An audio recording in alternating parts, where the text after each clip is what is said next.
Welcome back, everyone, to Classical Mythology. This is part one of Module 4, dealing with the figures of Demeter and Hades and some related issues coming out of their respective myth stories.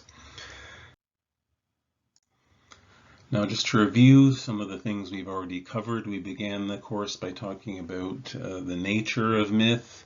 What does it mean today? What did it mean in the ancient world? We also talked a little bit about some theoretical ideas and interpretive frameworks. We'll continue to do that throughout the course. And we began looking at specific myth stories in terms of origin narratives and creation stories, particularly Hesiod's theogony, from which we learn that the gods are kind of essential parts of the cosmic order, but they don't necessarily transcend that cosmic order in the way that gods do in other mythological and religious systems. We also took a specific look at our first pairing of gods, that was Zeus and Hera. Zeus as king of the gods and his consort. And from their stories, we use that as a springboard to have another look at Prometheus, as well as the figure of Leda. We've also covered a couple of methodological perspectives already. First was Malinowski's functionalism, which basically views myths as serving a specific purpose, and that specific purpose has a lot to do with kind of reinforcing social norms and societal structures.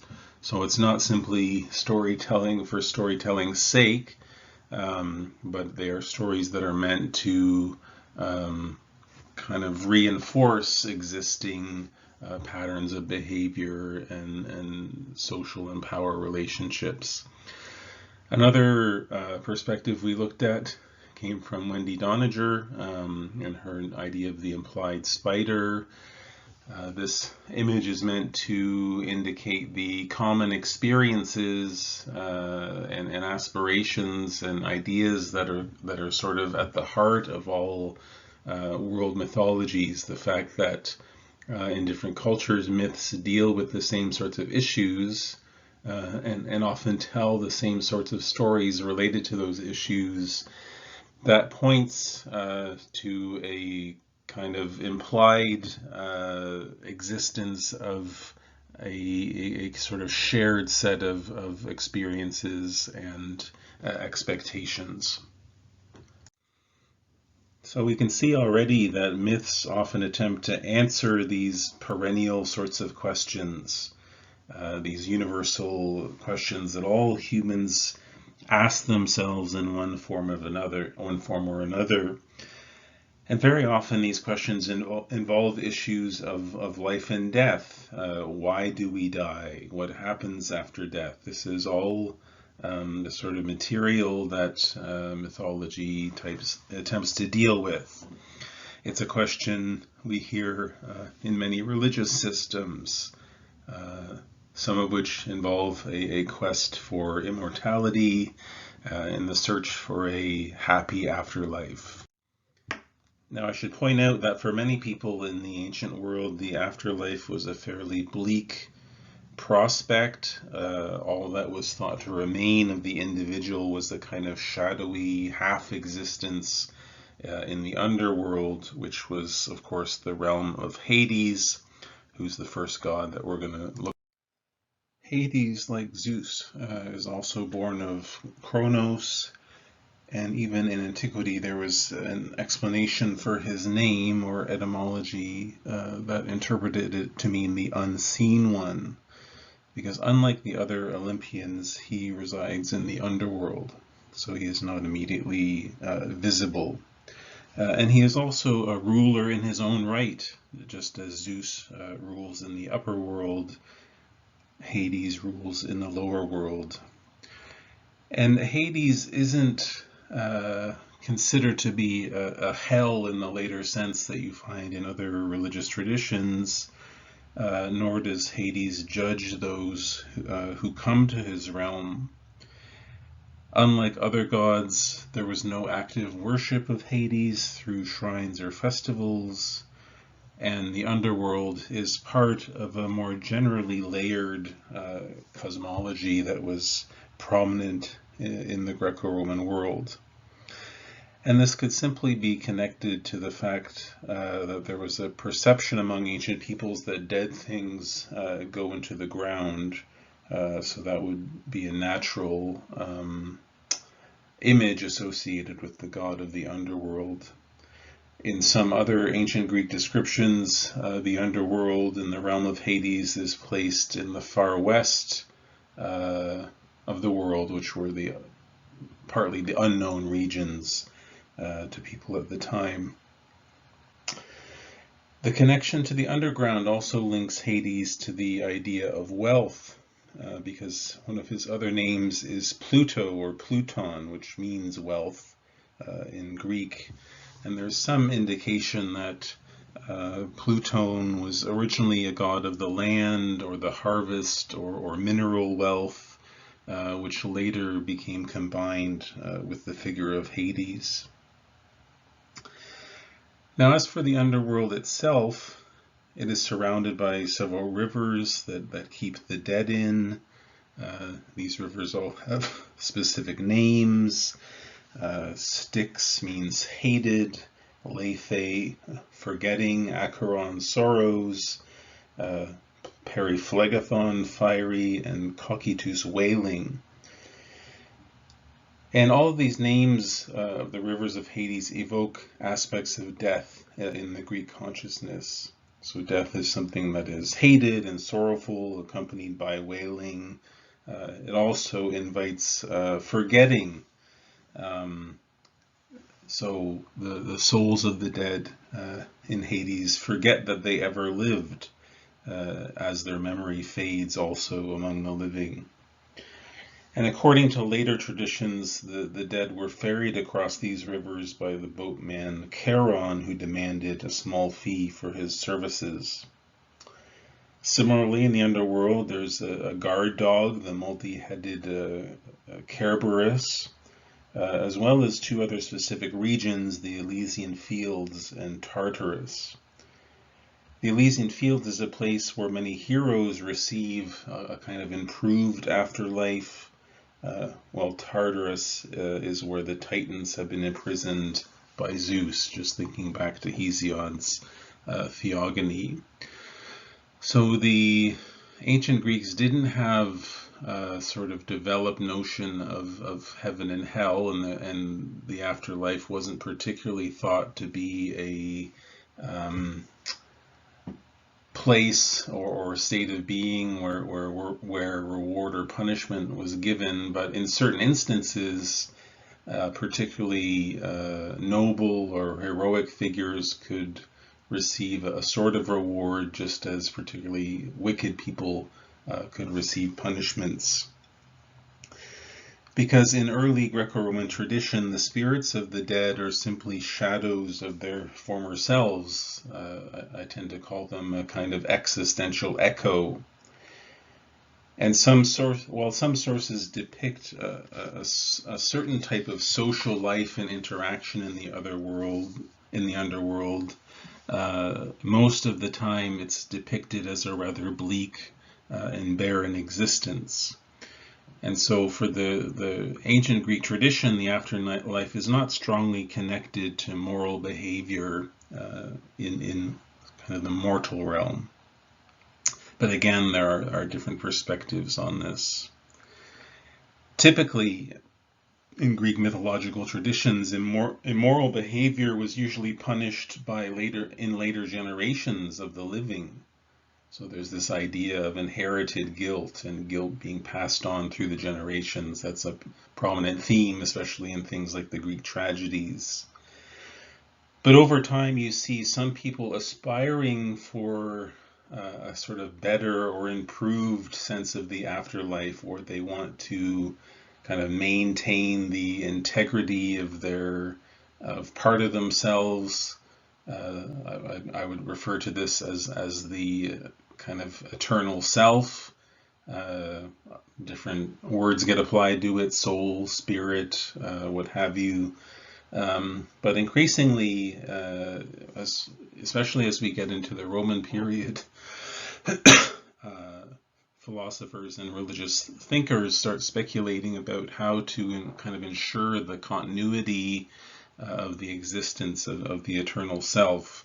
And so this effort is at the root of many of the what are known as mystery religions. These were ritual practices and initiation traditions where people sought kind of special access to certain gods who would help facilitate this improved afterlife or greater immortality. And one deity associated very prominently with these mystery religions is the goddess Demeter.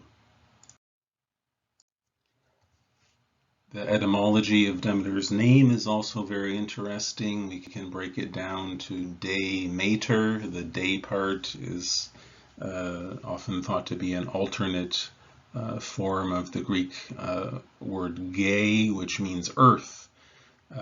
So Earth Mother. So her name is really a title as opposed to a proper name. And she too is an Olympian, so she's part of that generation and the mother of Persephone. Now Persephone, she's the daughter of Zeus and Demeter. She was also known more generically as simply Kore, or the maiden, and she was a goddess of vegetation and fertility. In other Greek dialects, she's known as Persephata, which means something like grain striker, and is associated with agriculture, especially threshing.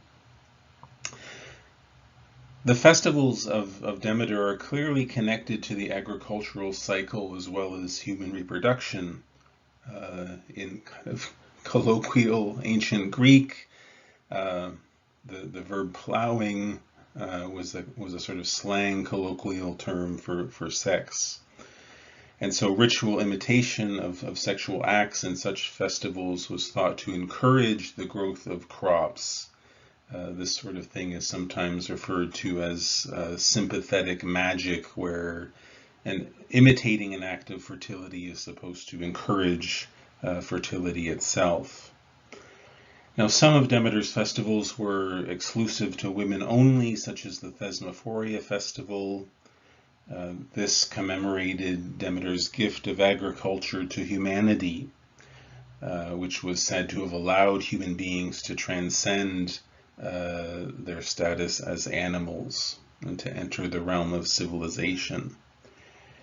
This festival also had very sexualized imagery, such as the digging up of symbolic representations of sex organs that had been buried previously.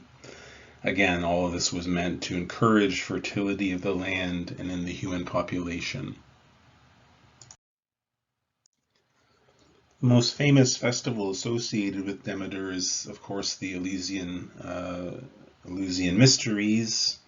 And here the rituals that were performed are closely connected to the myth relating to Demeter herself.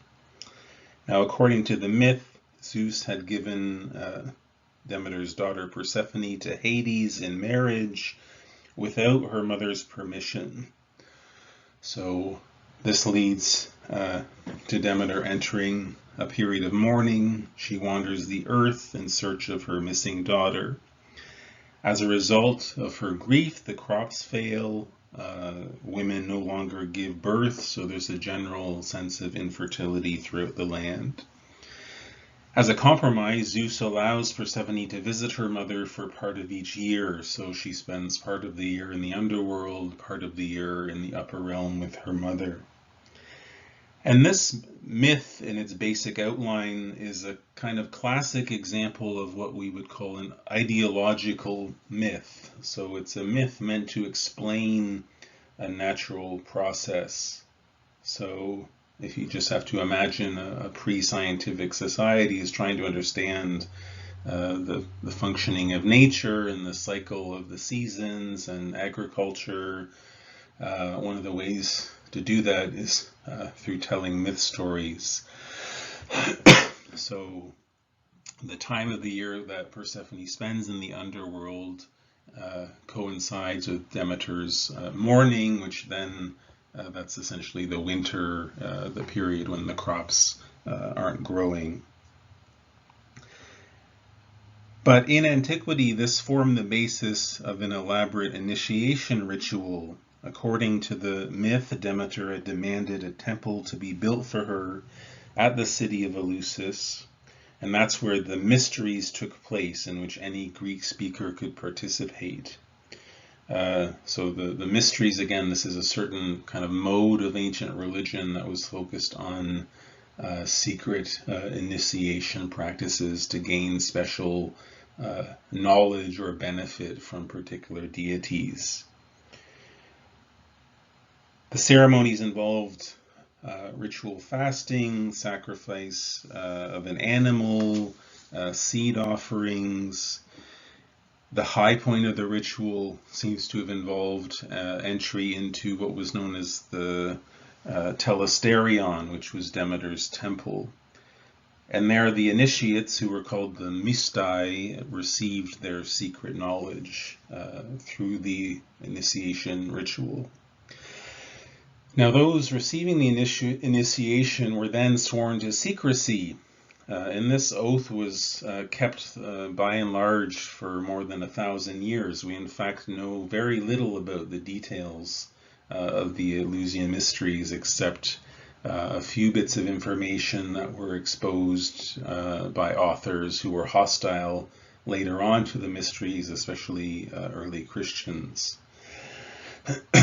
Nonetheless, it was one of the most famous and powerful religious experiences of the Greco-Roman world. And the Eleusinian mysteries in general are a very good example of how myth and ritual are interconnected, and they rarely exist in isolation.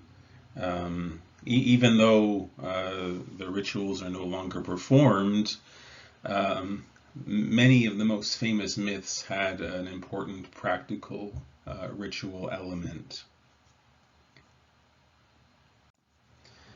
It also underscores the function of myth and ritual as reflective of the community's needs and aspirations. So the community depends on agriculture and human fertility for its survival. Moreover, it came to represent human desire to transcend death and find some form of immortality or rebirth. Just as the crops die and are then reborn in the next agricultural cycle, the initiates to the mysteries hope for some kind of a rebirth or continuity in a future form of existence.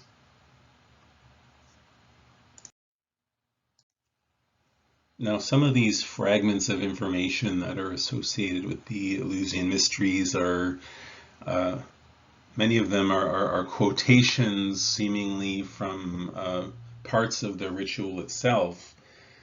And again, these are, things that are revealed by authors that are typically hostile to the mysteries because they don't fit their new religious agenda.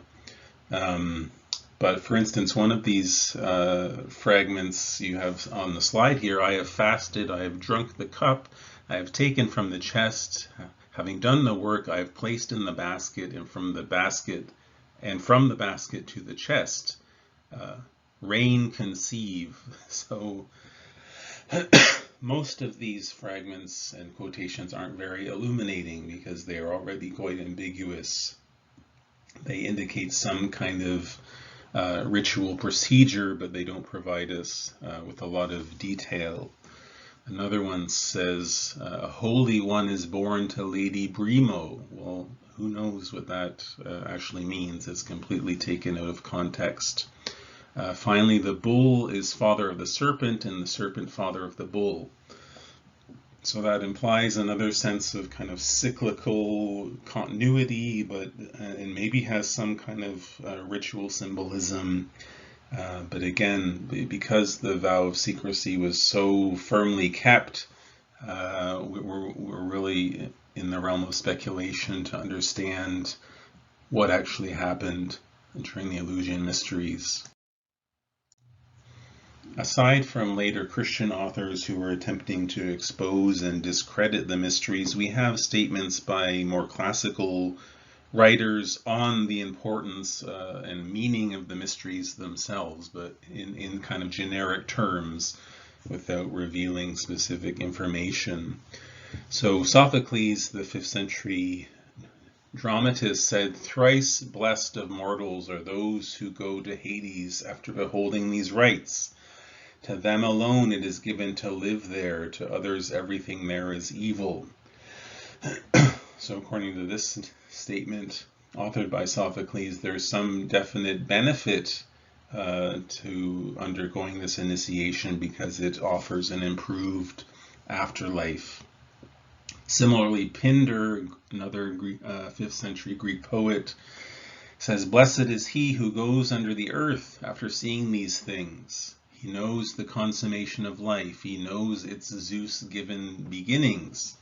So here the emphasis is placed on knowledge, that is the secret knowledge achieved through the initiation ritual. So the person who dies in possession of this knowledge will be even more blessed in the afterlife. Finally, Aristotle said in the 4th century, initiates do not need to understand anything. Rather, they undergo an experience and a disposition, become, that is, deserving.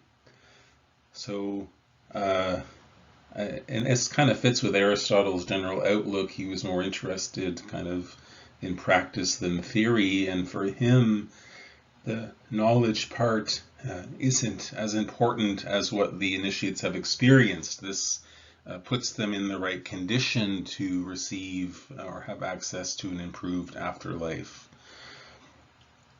So 3 kind of positive perspectives on the importance of the Eleusinian Mysteries from people who were familiar with them. Now finally, an important early source for the Demeter and Persephone myth, as well as for the establishments of the rites of Demeter, is the Homeric hymn to Demeter. There's a whole host of hymns dedicated to various Greek gods and goddesses that were written in Homeric style. They weren't necessarily authored by Homer, whoever Homer was, or whatever tradition that name represents. But they're deliberately connected stylistically and in terms of the content. The hymn begins, and you have this in your textbook, I encourage you to read it in its entirety. It begins with the abduction of Persephone. Few hear her cry except Hecate and the sun god. So for most gods and people, the abduction of Persephone is something of a mystery. Demeter then learns from the sun god that Zeus gave Persephone to Hades. This, of course, causes her to wander the earth in mourning. In this state, she has become unrecognizable. She eventually ends up at the town of Eleusis, where she meets the king and queen, and there she attempts to make one of their children immortal. So there's already this theme of access to immortality through the power of Demeter. The attempt fails, however, when the queen realizes her son is being kept in a fire overnight. Demeter then demands that a temple be built in her honor, and the story implies that the goddess has the power to offer immortality, and in her periods of mourning, the earth has fallen into desolation and lack of fertility. Zeus then attempts to appease her and convinces Hades to release Persephone for part of the year. And so, in response to this, the rites of Demeter are established, which is described on the passage on the slide. So the hymn says, "In this way she spoke, and fair-crowned Demeter did not disobey, but sent up from the clod-rich ploughland the harvest without delay." So fertility is restored to the land. And all broad earth was burdened with leaves and blossoms' weight. The goddess Demeter then went and showed to the doom-dealing kings, to Tritolemus, chariot-driving Diocles, Eumolpus the Strong, and Kleos, leader of the peoples, the way to perform her rites. So she instructs some prominent rulers how to honor her properly. It says, disclose sacred actions to all that can in no way be transgressed, learned, or divulged, for the tongue is curbed by the gods' great awe. Blessed is he who has seen them of humans who walk on the earth, but he who has not been enrolled in their rites, who is lacking a share in death, has no matching portion down to the moldy gloom. So the hymn itself is also another way to explain the importance of the rites of Demeter and the benefits that they offer in the afterlife. So again, we see this connection between myth and ritual, which we will see played out in numerous other examples throughout the course. Now, this final image on the slide, you have Orpheus and Eurydice. So this is another example of a kind of underworld journey that also inspired a tradition of mystery religion. And part of this week's module, there's a short video that you should watch explaining the Orpheus and Persephone, Orpheus and Eurydice myth, which is has some interesting connections and parallels to what we've already talked about. So that's the end of part one. Stay tuned for part two, where we will explore some further dimensions of Demeter and goddess figures generally.